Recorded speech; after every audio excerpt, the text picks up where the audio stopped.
पंजाब केसरी में आप सबका स्वागत है। मैं हूं चंद्रशेखर धरनी। हरियाणा विधानसभा के डिप्टी स्पीकर रणवीर गंगवा जी हमारे साथ मौजूद है, बातचीत करेंगे। आपका स्वागत है पंजाब केसरी में। जी धन्यवाद, नमस्कार। सर, आज बिजनेस एडवाइजरी कमेटी की जो मीटिंग हुई उसमें क्या तय हुआ? सेशन कितना लंबा चलेगा? सेशन ये 3 दिन का रहेगा, 8, 9, 10। 8 तारीख को सोमवार है और सोमवार को सुबह 11:30 बजे पहले मॉक सेशन होगा। जैसे आपको पता ही है कि अभी हमने विधानसभा को डिजिटल विधानसभा बना दिया है और सेशन शुरू होने से पहले, वैसे तो विधिवत रूप से सेशन 2 बजे शुरू होगा, उससे पहले 11:30 बजे मॉक सेशन रखा विधायकों के लिए। साथ में हेल्पर भी होंगे उनको बताने के लिए कि किस तरीके से ये जो डिजिटल जो है वो टैप वगैरह जो लोग हैं वो चलाने हैं। और उसके बाद में 2 बजे से सेशन शुरू होगा, 2 से 6 बजे तक। और इस बार हमने चेंज किया है, इसके अंदर डिसाइड किया है बीएससी ने कि 9 तारीख को 11 बजे से लेकर के 6 बजे तक सेशन चलेगा, जबकि आमतौर पे जैसे 2 से 6 होता है, 10 से 2 होता है। ये 11 बजे से लेकर के शाम को 6 बजे तक रहेगा, 1 घंटा बीच में लंच ब्रेक रहेगा। इसी तरीके से 10 तारीख को भी सुबह 11 बजे सेशन शुरू होगा और जब तक सेशन जो है बिजनेस रहेगा इतने तक वो पूरे दिन चलेगा। हरियाणा की विधानसभा अब आप लोगों के प्रयास से, स्पीकर साहब के प्रयास से हाईटेक हो चुकी है। इस हाईटेक विधानसभा के अंदर विधायकों को जो है क्या पेपरलेस वर्किंग रहेगी या लेस पेपर रहेगी? अभी तो देखो लेस पेपर रहेगी, धीरे धीरे टारगेट तो पेपरलेस की तरफ ही है, लेकिन एक बार अभी हम लेस पेपर की तरफ गए हैं। और जैसे मैंने बताया कि सारे विधायकों को पहले भी ट्रेनिंग इसके बारे में दी गई थी पंचकुला के अंदर। अब भी विधानसभा के अंदर भी विधायकों के हर एक रो के अंदर हेल्प के लिए जो है वो हमारे कर्मचारी वहाँ तैनात होंगे, ताकि अगर किसी को कोई दिक्कत आती है तो वो उनको मदद कर देंगे। धीरे धीरे सारे विधायकों को जो है अपने आप जो है वो सीख लेंगे। केंद्रीय गृह मंत्री अमित शाह जी ने हरियाणा की एक प्रमुख मांग के ऊपर मोहर लगाई है। अलग विधानसभा हरियाणा को नई विधानसभा बनाने के प्रयास भी आप लोग जल्दी शुरू करेंगे, उसके बारे में क्या जानकारी है? उसके बारे में भी चर्चा अभी हुई है, जैसे नई विधानसभा बनाने के लिए, क्योंकि जैसे आपको पता ही है कि 2026 के अंदर डिलिमिटेशन होगी और उसके बाद ये अपेक्षा है कि जब 2029 के चुनाव होंगे तो उसमें उस समय पे फिर मेंबर बढ़ जाएंगे। और हमारी ये जो विधानसभा है ये अब जितने टोटल 90 विधायक है इनके लिए पूरी पूरी है। इससे और एक्स्ट्रा अगर कोई विधायक कोई आता है तो उसमें जगह नहीं है।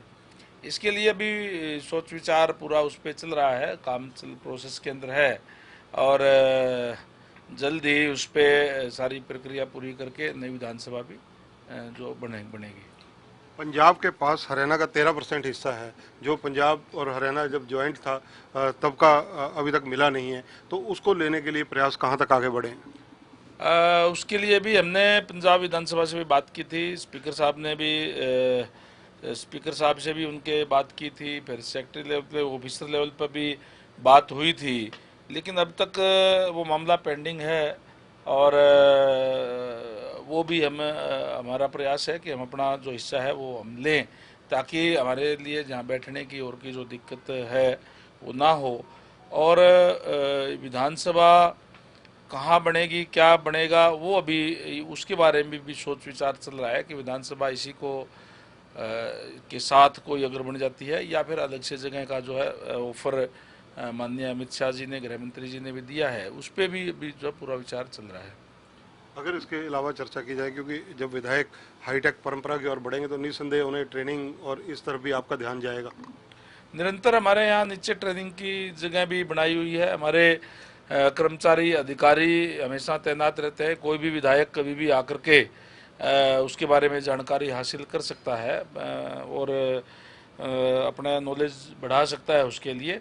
और निरंतर जब हम एक चीज़ कोई भी जब शुरू करते हैं तो एक बार दिक्कत आती है, धीरे धीरे हमें उसका ज्ञान हो जाता है। तो आने वाले समय के अंदर हम लेस पेपर के बजाय पेपरलेस की तरफ भी जो जाएंगे। एक सवाल इन मुद्दों से हटकर राजनीतिक सवाल, क्योंकि पहले आप राजनीतिक व्यक्तित्व हैं, उसके बाद डिप्टी स्पीकर हैं।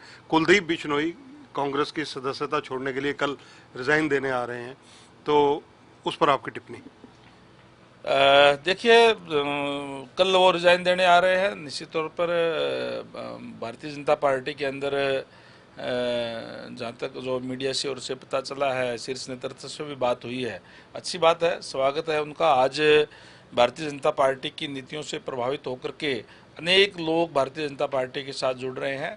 उसी कड़ी के अंदर कुलदीप बिश्नोई भी जो पुराने नेता है, एक जाना पहचाना नाम है बड़ा राजनीति के अंदर, चौधरी भजनलाल भी प्रदेश के मुख्यमंत्री रहे हैं, तो निश्चित तौर पर पार्टी संगठन को और मजबूती मिलेगी। आपको लगता है कि कुलदीप के कांग्रेस से अलविदा कहने के बाद कांग्रेस को नुकसान रहेगा?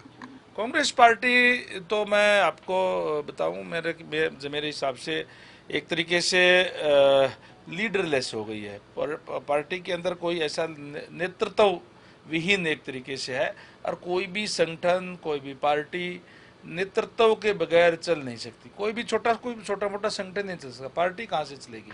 तो इसलिए वहाँ तो एक तरीके से अपने अपने डफली, अपने अपना राग, इस तरीके से लोग जो है वो लगे हुए हैं।